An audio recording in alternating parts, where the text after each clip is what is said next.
आप सभी का स्वागत है हमारे चैनल सत्य ज्ञान साधना में। आप सभी दर्शक जनों को हमारा नमस्कार।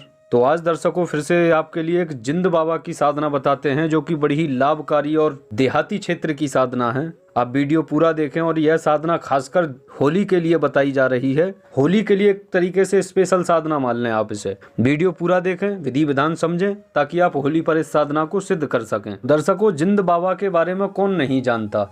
जिन और जिंद और जिन्नात, इनमें काफी फर्क होता है। जो ये जिंद बाबा हैं ये लगभग 70 से 75 वर्ष की आयु के एक बुजुर्ग के रूप में आते हैं और साधक को बाकायदा स्पष्ट दिखाई भी देते हैं। जिन लोगों में रूहानी कुव्वत कम होती है तो उनको सपने के माध्यम से दर्शन दे करके उनके सर्व कार्य सिद्ध करते हैं। और यह जिंद बाबा जो हैं, काफी दर्शक जन देहाती क्षेत्र के लोग सुन रहे होंगे, वे काफी फोन भी करते हैं कि गुरुजी हमारे घर पे स्थान भी बना हुआ है जिंद बाबा का, पर हम सेवा करते हैं हर वीरवार को, जैसे जैसे समझ आता है चिरागी धूप दिया, पर ना कोई उनसे संपर्क हो पाता है ना उनसे बात हो पा रही है। तो कोई विधि हो या कोई गुप्त तरीका हो वो बता दें। तो वे दर्शक भी इस साधना को कर सकते हैं जहां उनका स्थान आपने बना रखा है उस जगह पर। जो नए दर्शक हैं या जिनके घर में जैसे यानी पूजे जाते हों या अब उन्होंने छोड़ दिए हों, तो वे भी पूज सकते हैं। या फिर काफी दर्शकों ने यानी ये तरीके से भी फोन किया था कि गुरुजी जिंद बाबा की सेवा यानी पहले से ही जारी थी, पर फिर किसी कारण से मतलब सेवा रुक गई है,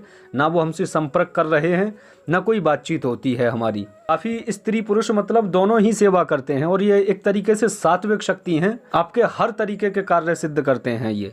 और आज के समय में भी काफी लोग इन्हें पूजते हैं, जैसे कि उत्तर प्रदेश में ज़्यादातर और एमपी साइड में मतलब यानी आपने भिंड मुरैना साइड में ज़्यादातर जिंद बाबा के नाम से लोग पूजते हैं। काफ़ी लोग चौकी गद्दी भी लगाते हैं, सवारी के यानी जरिए भी लोगों की समस्याएं ठीक करते हैं। तो इस प्रकार आपके ऊपर ये जब इनकी रहमो करम होता है, या तो आपको ये दिखाई दे करके बात करें या आपके ऊपर सवारी लें या आपकी सवारी रुक गई होगी तो वो इस साधना के बाद में चालू भी हो जाएगी। बड़ी लाभकारी साधना है, तो जरूर करें। यह साधना में सबसे खास बात यह है कि ये जिंद बाबा जो हैं आपको काम क्या क्या देंगे, मतलब क्या क्या लाभ लेंगे। बाकी तो सभी जानते हैं इनके बारे में कि जब इनकी सेवा जिस घर में होती है सुख शांति बनी रहती है, घर में कै कलेश बंद हो जाता है, लड़ाई झगड़े नहीं होते, शत्रु विवाद नहीं होते हैं, घर के व्यापार आदि या कोई भी काम धंधा हो उसमें लाभ होता है। और साधक यह है जिंद बाबा से किसी भी प्रकार का कोई भी सवाल जवाब या मतलब पूजा लेना हो, किसी के बारे में पूछना हो, या आप चौकी गद्दी लगाते हैं, काफ़ी जगह आपने देखा होगा कि जिंद बाबा की चौकी लगाई जाती है जहाँ सवारी पे खेल करके कोई भी जैसे जो तांत्रिक भगत होता है वह आपकी समस्या दूर करता है। तो इस प्रकार से भी इनकी चौकी गद्दी आप चला सकते हैं। और यह जिंद बाबा के जरिए आप जब पूजा लेते हैं तो इनसे दड़े सट्टे के नंबर भी पूछ सकते हैं। ये अपने साधक की दिक्कत परेशानी देख करके उसको नंबर भी बता देते हैं। और भूमिगत जैसे स्वर्ण आदि कहीं पर है जैसे, और आप उसके बारे में मालूम करना चाहते हैं कि इस जमीन में बाबा कोई चीज़ है सामान या नहीं है, या कोई और आपसे संपर्क करता है कि आप जानते हो देखना या निकालना, तो यह जिंद बाबा के जरिए आप ये भी काम कर सकते हैं जमीन का। बड़े अच्छी शक्ति हैं, मतलब कि हर तरीके से आपके लाभ ही लाभ करेंगे। एक ये जिंद बाबा ये मायने में बहुत जाने जाते हैं, आपने गांव देहात में देखा होगा, जैसे किसी की भैंस होती है और वो भैंस दूध देते देते दूध मार जाती है, तो यह जिंद बाबा को भोग लगाया जाता है जिससे कि फिर वह दूध देना शुरू कर देती है। इस मामले में भी ये जाने जाते हैं बाबा। और जैसे ब्याह शादी होती है तब भी लोग यानी पूजन देते हैं इनको। तो इस तरीके से ये हर जगह पर मतलब एक पीर के तरीके से आपकी समस्याओं को दूर करते हैं। तो सात्विक शक्ति है, कोई भी स्त्री पुरुष इनकी सेवा आसानी से कर सकता है। ज़्यादा कोई दिक्कत परेशानी नहीं है, ना कोई डर भय वाली ऐसी कोई बात है कि ये जिंद बाबा की सेवा से कोई दिक्कत परेशानी हो, ऐसा भी कुछ नहीं होता। यह है कि अगर आप इन जिंद बाबा की सेवा करते हैं तो एक सर पे गुरु का हाथ हो तो और ज़्यादा उत्तम होता है, आपको लाभ ही लाभ होता है। क्योंकि उस्ताद के होने से ये होता है कि आप साधना कैसे करेंगे, किस तरीके से चिरागी करनी है, आह्वान कैसे करना है, याद कैसे करना है, सलाम कैसे फेरना है, या आपको जैसे कोई शक्ति कोई संकेत देती है तो संकेत का क्या मतलब है, शक्ति क्या चाहती है, सेवा में कोई चेंज फेर चाहती है, तो वो आपको उस्ताद ही अच्छे से समझाते बताते हैं। तो चलिए दर्शकों, आपको ये साधना विधि समझा देते हैं कैसे क्या करना है।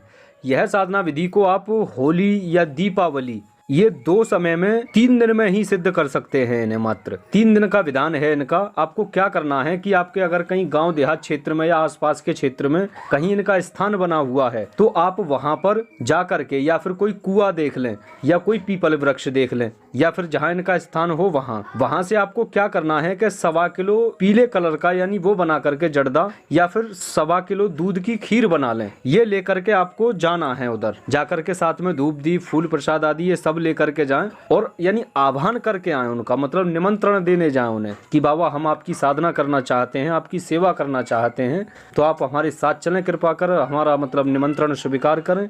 इस तरीके से प्रार्थना याचना करते हुए वहां से वापस चले आएं। ये जो निमंत्रण देने जाना है आपको, ये होलिका दहन से 2 दिन पहले जाना है, मतलब कि तीसरा दिन होलिका दहन वाला हो, साधना का तीसरा दिन, इस तरीके से जाना। और जो निमंत्रण के वक्त आप मीठा भोग लेकर जो गए थे वो वहीं पर किसी जैसे बाली बच्चों में बांट दें या गरीबों में दे दें, तो वो बांट करके फिर आपको अपने घर आकर के साधना की तैयारी करनी है। एक आप माला ले लें सफ़ेद हकीक या नॉर्मल ले लें, नॉर्मल तस्वीर भी मिलती है, और एक नॉर्मल आसन ले लें। जो लिबास रहेगा तुम्हारा वो सफ़ेद कलर का एक साफ सुथरा लिबास पहले से ही धोकर के तैयार रखें। अब आपको एक चौकी पर एक हरा आसन लगा करके और उस पे सरसों के तेल का दिया लगाना है। फिर उसके सामने फाया वगैरह रख के यानी इत्र का फूल माला और 5 मिठाई के पीस और 5 बतासे 5 लौंग के जोड़े ये रख करके और 1 पानी का गिलास और 5 अगरबत्ती या फिर आप लोबान की धुनी करें तो ज्यादा बेहतर होगा साथ में। ये तरीके से आपको 11 माला जाप करनी है पहले दिन, दूसरे दिन भी 11 करनी है और तीसरे दिन भी 11 ही माला करनी है। इस तरीके से आपका ये विधान तीनों दिन चलेगा। अच्छा, अब इस बीच में क्या आपके साथ होगा कि जैसे कि आप जाप में बैठे हैं और आपकी चौथी 5वीं माला से आपको ये संकेत शुरू होना हो जाएंगे। जैसे कि आप जिस दिशा में बैठे हैं आपको ये महसूस होगा कि आप उस दिशा से घूमने लगे हैं, दूसरी दिशा में पहुंच गए हैं, या फिर दूसरे दिन आपको ये महसूस होने लगेगा जैसे सवारी का ये एक मौसम बनता है, जैसे कोई सवारी आने वाली है, सर पर कोई चढ़ने वाला है, इस तरीके से होने लगेगा। तो आप उस वक्त में अपने आप में काबू रखें और घेरा लगा करके साधना होगी, ये विशेष ध्यान रखें। तो यह तरीके से साधक के साथ में हरकतें होना शुरू हो जाती हैं और सपने में भी काफी यहाँ वहाँ के पीर आने के और भूत जिंदों के ख्वाब दिखना शुरू होते हैं। तो यह तरीके से आपको आवास होना शुरू हो जाता है। और भी आप जब रात्रि में सोते हैं तब भी आपको पीराना टाइप का दिखाई देना और भी काफी यानी अजीबो गरीब चीजें दिखाई देती हैं। तो इस तरीके से आपके साथ होने लगे तो आप समझ लें कि आप साधना में सही चल रहे हैं बिल्कुल, और सटीक खींचते रहें आप। तो दर्शकों, इस तरीके से यह साधना विधि करनी है। फिर जब ये हाजिरी होती है इनकी, या तो हाजिरी आपके सपने में होगी या फिर समक्ष भी हो सकती है या फिर मतलब कानों के माध्यम से आवाज भी आ सकती है। ज्यादातर तो ये साधक के ऊपर में अपनी सवारी ले लेते हैं, सवारी के माध्यम से बातचीत होना और काम करना सब चीज शुरू हो जाती है। तो बाकी दर्शकों, हमने विस्तार से विधि सब समझा ही दी है। जो साधक यह होली पर साधना सिद्ध करना चाहते हैं तो वे अभी से गुरु दीक्षा लेकर के जुड़े ताकि वह पूर्णता विधि विधान से साधना को सिद्ध कर सकें। बाकी इसमें हमने कौन से दिन बार कैसे क्या है सब लिख दिया है।